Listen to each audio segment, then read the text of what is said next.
대학 캠퍼스는 평소와 다름없이 활기가 넘쳤다. 하지만 한봄에게는 그 모든 것이 낯설고 아직도 어색하게 느껴졌다. 그녀는 주변을 살피며 조심스럽게 걸었다. 가방끈을 꽉 잡은 손에는 얼마 전 스토커 사건 이후 생긴 불안감이 고스란히 묻어 있었다. 이젠 괜찮겠지? 그렇게 생각하려고 해도 등 뒤에서 누군가 따라오는 듯한 느낌이 가시질 않았다. 그때였다. 한봄 씨. 낯익은 목소리가 들려왔다. 한봄이 돌아보자 오강수가 서 있었다. 한봄은 순간적으로 안도하며 살짝 미소를 지었다. 강수 씨, 여기서 뭐 해요? 강수는 훈련소에서 방금 나온 듯 편안한 복장을 하고 있었다. 아, 형을 만나러 왔다가 구독과 좋아요를... 아니, 우연히 봤네요. 강수는 그녀의 표정을 살폈다. 어딘지 모르게 불안한 기색이 역력했다. 그녀는 눈을 살짝 피하며 작은 목소리로 말했다. 아직도 조금 무서운 것 같아요. 그때의 일이... 강수는 그녀의 말을 듣고 한쪽 주머니에서 작은 물건을 꺼냈다. 이거 받아요. 한봄이 손을 내밀자 작은 해달 펜던트가 그녀의 손바닥 위에 떨어졌다. 이 녀석이 한봄 씨의 걱정과 두려움을 잡아먹어 줄 겁니다. 한봄은 조심스럽게 펜던트를 만지며 따뜻한 미소를 지었다. 강수 씨 고마워요. 그 순간 강수는 자신도 모르게 그녀의 눈빛에서 무언가를 느꼈다.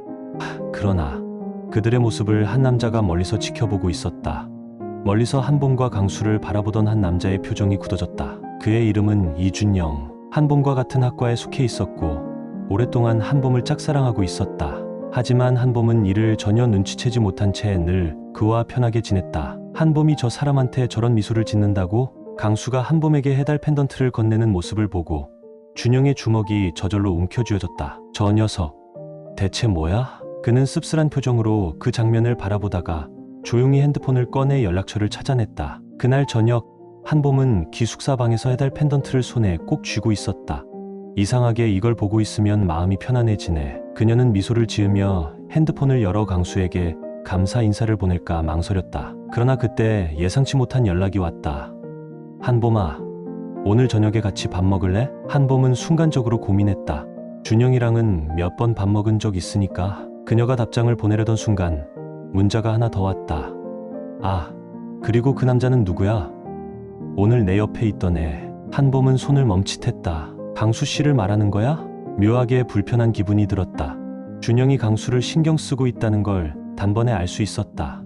그때 한봄 씨, 해달 녀석은 잘 지내고 있나요? 한봄은 준영의 문자와 강수의 문자를 번갈아 보다가 본능적으로 강수에게 먼저 답장을 보냈다. 네, 해달 덕분에 마음이 좀 편해진 것 같아요. 그녀는 잠시 머뭇거리다가 추가로 한 줄을 더 보냈다. 근데 강수 씨, 혹시 준영이 아세요? 다음 날 강수는 대학 근처에서 한봄을 만나러 갔다. 그런데 한봄이 있는 곳에서 한 남자가 따가운 시선으로 자신을 쳐다보고 있었다. 그는 천천히 걸어오더니 비아냥거리는 듯한 미소를 지으며 말했다. 너가 한봄이랑 친한 애냐? 강수는 가만히 그를 바라보았다. 너 누구? 준영은 능글맞게 웃으며 손을 내밀었다. 이준영이야. 한봄이랑 같은 과 친구. 강수는 준영의 손을 가볍게 잡았다가 놓았다. 그런데 그 짧은 순간에도 강수는 본능적으로 느꼈다. 이 녀석 한봄이를 좋아하는구나. 한봄이 다가오며 어색한 표정으로 말했다.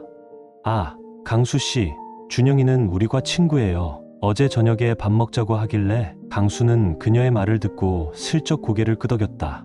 그때 준영이 의미심장한 미소를 지으며 말했다. 한봄이는 착해서 이런 구독과 좋아요 같은 선물 같은 거 받으면 고마워할 거야. 근데 말이야. 그는 해달 펜던트를 바라보며 덧붙였다. 이런 걸 주는 이유가 정말 순수한 마음에서일까? 순간 한봄이 당황한 듯 준영을 바라보았다. 강수는 준영을 향해 한 걸음 다가가며 낮은 목소리로 말했다. 너 무슨 말을 하고 싶은 거야? 준영은 씩 웃으며 뒷짐을 졌다. 아니야, 그냥 같은 친구로서 하는 말이지. 그러나 강수는 알 수 있었다. 이 녀석 분명히 뭔가 꾸미고 있다.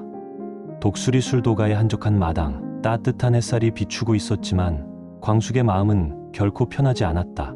전날 천수와 흥수는 술도가를 함께 운영하기로 결심했고 형제들은 새로운 시작을 준비하고 있었다. 그런데 아침부터 불길한 예감이 들었다. 광숙은 작은 창고에서 장광두 샘플을 점검하던 중 문득 술도가 입구 쪽에서 느껴지는 이상한 기운에 고개를 들었다. 멀리서 정장을 입은 한 남자가 술도가 안을 천천히 둘러보고 있었다.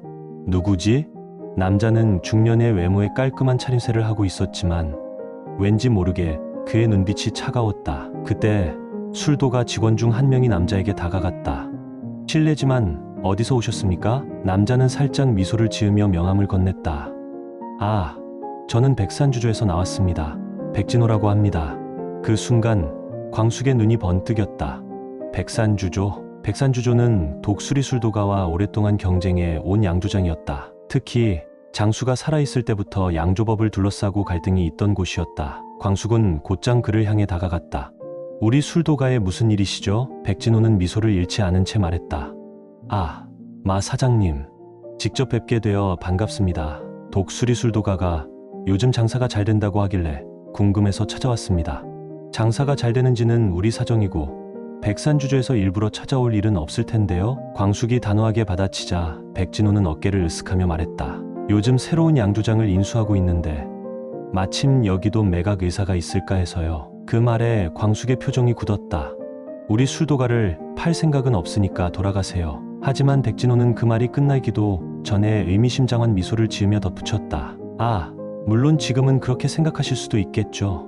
하지만 그는 주머니에서 뭔가를 꺼내 광숙에게 건넸다. 그것은 독수리 술도가를 대상으로 한 경고장이었다. 그날 밤 광숙은 형제들을 불러 모아 회의를 열었다. 천수는 경고장을 들여다보며 미간을 좁혔다. 이게 뭐야? 흥수가 경고장을 넘겨받아 읽기 시작했다. 본 사업장은 위생 점검 및 주류 제조법 위반 가능성으로 인해 추가 조사 대상이 될 수 있습니다. 그 순간 형제들의 표정이 싸늘하게 굳어졌다.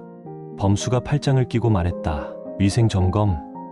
이거 누가 봐도 술도가를 압박하려는 수작인데요. 천수는 백산주조의 이름을 떠올리며 낮게 말했다.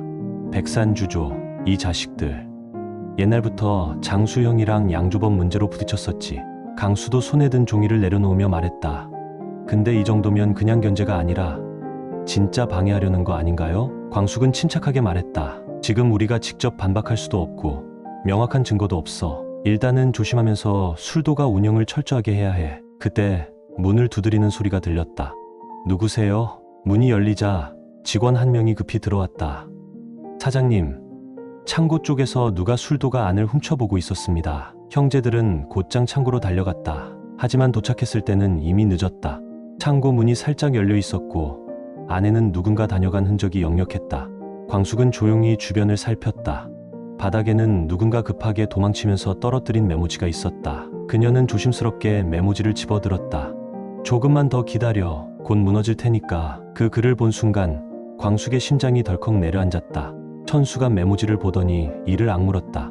이 자식들, 진짜 우리가 가만히 있을 줄 아나 보네. 강수가 주먹을 꽉 쥐며 말했다.